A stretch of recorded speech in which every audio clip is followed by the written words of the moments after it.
Hi friends, ఈరోజు మనం కథ పేరే మూడు కథలు. కథ చివరి వరకు వినండి, చాలా బాగుంది. నచ్చితే ఒక లైక్ చేయండి. అనేక సంవత్సరాల క్రితం కళింగపురం రాజ్యాన్ని భీమరాజు అనే రాజు పాలిస్తుండేవాడు. ఆయనకు ఒక్కగానొక్క కుమారుడు అశోకవర్మ. ఆ యువరాజుకు 3 కథలు వచ్చు. అయినా అతను ఆ కథల్ని ఎవ్వరికీ చెప్పలేదు. మనకు ఏవైనా కొత్త కథలు వస్తే అందరికీ చెప్పేయాలి కదా. యువరాజు మాత్రం ఎవ్వరికీ చెప్పకుండా వాటిని తన మనసులోనే దాచిపెట్టుకున్నాడు. ఆ కథలకు మాత్రం ఎలాగైనా బయటికి వెళ్దామని ఉంది. ఎలాగా అని అవి అవకాశం కోసం చూస్తూ ఉన్నాయి. అంతలో యువరాజుకు పెళ్లి నిశ్చయమైంది. ఇంకా 2 రోజుల్లో అతని పెళ్ళి అనగా ఆ రోజు రాత్రి ఆ 3 కథలు కలిసి ఎలా బయటపడాలి అని చర్చించుకుంటున్నాయి. మొదటి కథ ఏమందంటే, ఈ యువరాజు ఇన్ని రోజులైనా మన గురించి ఏ ఒక్కరికి చెప్పలేదు కనుక ఈ యువరాజుకు పెళ్ళి జరగకుండా చూడాలి.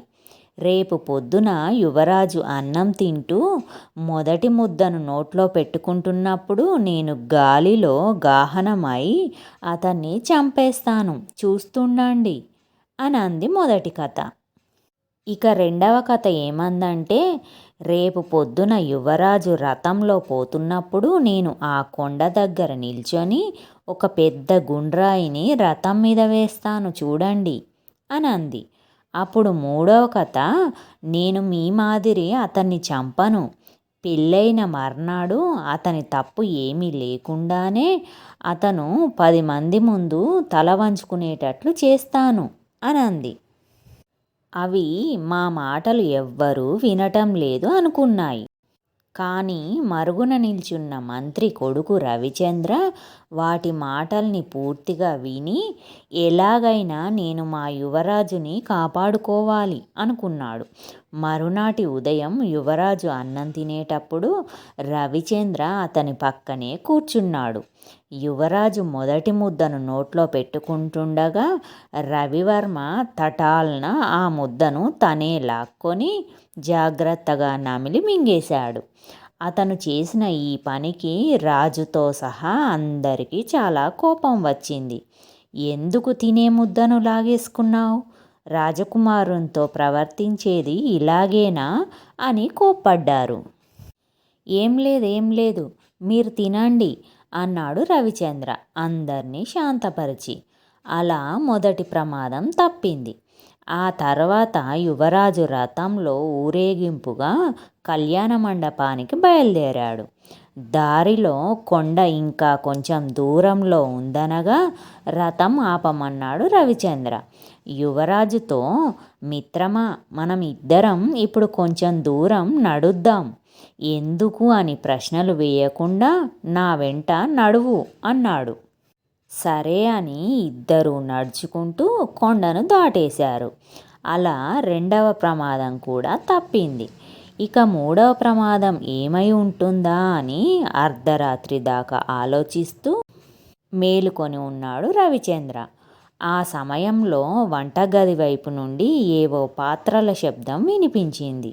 ఈ సమయంలో పాత్రల శబ్దం ఎందుకు వస్తుంది అని అతను వెళ్ళి చూశాడు. అంతఃపుర దాసి సీతమ్మ ఏదో దొంగ పని చేస్తున్నట్లుగా అటు ఇటు చూసుకుంటూ కంగారుగా చేతికందిన పిండి వంటల్ని గిన్నెలో వేసుకొని ఎక్కడికో పోతుంది.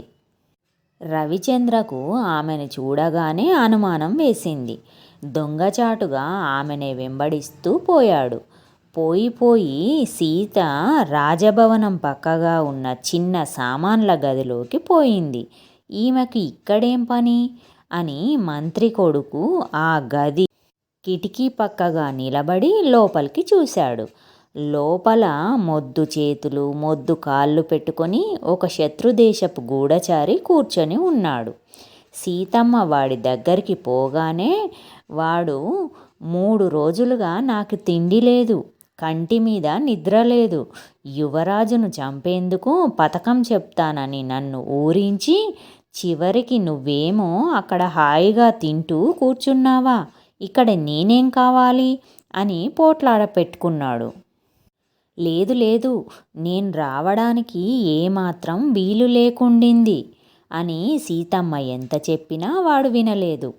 నా దగ్గర అన్ని డబ్బులు తీసుకొని నా పని చేయకుండా తప్పించుకుందామనుకుంటున్నావా అని కోపంతో ఆమె ముక్కును కోసేశాడు వాడు. ఆమె ఏడ్చుకుంటూ అక్కడి నుండి వెళ్ళిపోయింది. ఆ వెంటనే రవిచంద్ర లోపలికి పోయి ఆ గూఢచారితో యుద్ధం చేసి వాడిని తాళ్లతో కట్టిపడేసి అక్కడే పడి ఉన్న సీతమ్మ ముక్కును జాగ్రత్తగా దాచిపెట్టాడు. రవిచంద్ర వెళ్ళి నిశ్చింతగా పడుకున్నాడు. ఇక ఉదయాన్నే వేరొక దాసి వచ్చి సీతమ్మను నిద్రలేపింది. ఆమె పరుపు మీద అంతా రక్తపు మరకలు. వాటిని చూసి ఆమె భయపడి, అయ్యో అయ్యో, ఎంత ఘోరం జరిగిందో చూడండి, ఎంత రక్తమో అని అరిచి అందరినీ పిలిచింది. అందరూ వచ్చి ఏమైంది ఏమైంది అని అడిగారు. సీతమ్మకు ఏం చెప్పాలో తోచలేదు. నా ముక్కును యువరాజు గారు కొరికేశారు అని బోరుమంది. మా రాజ్యంలో యువరాజుకొక న్యాయం, సామాన్యులకొక న్యాయం ఉండదు. తప్పు చేసిన వాళ్ళెవ్వరైనా సరే శిక్ష పడుతుంది అని రాజుగారు సభ ఏర్పాటు చేశారు. నేను ఏ పాపం ఎరగను అని యువరాజు ఎంత చెప్పినా ఎవ్వరూ నమ్మలేదు. అప్పుడు రవిచంద్ర ముందుకు వచ్చి యువరాజు గారికి వచ్చిన 3 ప్రమాదాల గురించి చెప్పాడు. మా యువరాజుకు 3 కథలు కానీ వాటిని అతను ఎవ్వరితోటి పంచుకోలేదు. అందుకని అవి ఎలాగైనా అతని నుండి తప్పించుకోవాలనుకున్నాయి. ఒకటేమో గాలిలో గాహనమై వచ్చి యువరాజును చంపాలని ప్రయత్నించింది. రెండవది యువరాజు రథం మీద బండరాయిని వేసి చంపాలనుకుంది. నేను యువరాజును ఆ 2 ప్రమాదాల నుంచి కాపాడాను. ఇక మూడవది యువరాజు ఏ తప్పు చేయకుండానే అతను 10 మంది ముందు తల వంచుకునేటట్లు చేయాలనుకుంది. దాని ఫలితమే ఈ విచారణ. దీనిలో వాస్తవమేంటో నేను చెప్తాను వినండి. సీతమ్మకు ఒక శత్రుదేశపు గూఢచారితో సంబంధం ఉంది. యువరాజును చంపేందుకు పథకం చెప్పమని వాడు ఆమెకు కొంత డబ్బు ఇచ్చాడు. అయితే ఈమె చాలా రోజులుగా వాడిని కలవలేదు. చివరికి నిన్న రాత్రి ఆమె వాడి కోసం పిండి వంటలు తీసుకొని పోయింది. అక్కడ వాడు ఆమెతో పోట్లాడి చివరికి ఆమె ముక్కును కోసేశాడు. ఇదిగో చూడండి ఆమె ముక్కును కోసిన వాడు అని తను తెచ్చిన ముక్కును గూఢచారిని చూపించాడు.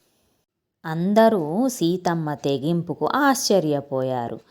ఆమెకు గూఢచారికి తగిన శిక్ష వేశారు. ఆ పైన యువరాజు తనకు వచ్చిన కథల్ని ఆపుకునే ప్రయత్నం చెయ్యలేదు. కథల్ని అందరికీ చెప్పేయటం అలవాటు చేసుకున్నాడు. యువరాజులో వచ్చిన మార్పుకు కథలు కూడా చాలా సంతోషించాయి. ఇది ఫ్రెండ్స్ ఈరోజు కథ ఎలా ఉంది? చాలా బాగుంది కదూ. నచ్చితే ఒక లైక్ చేయండి.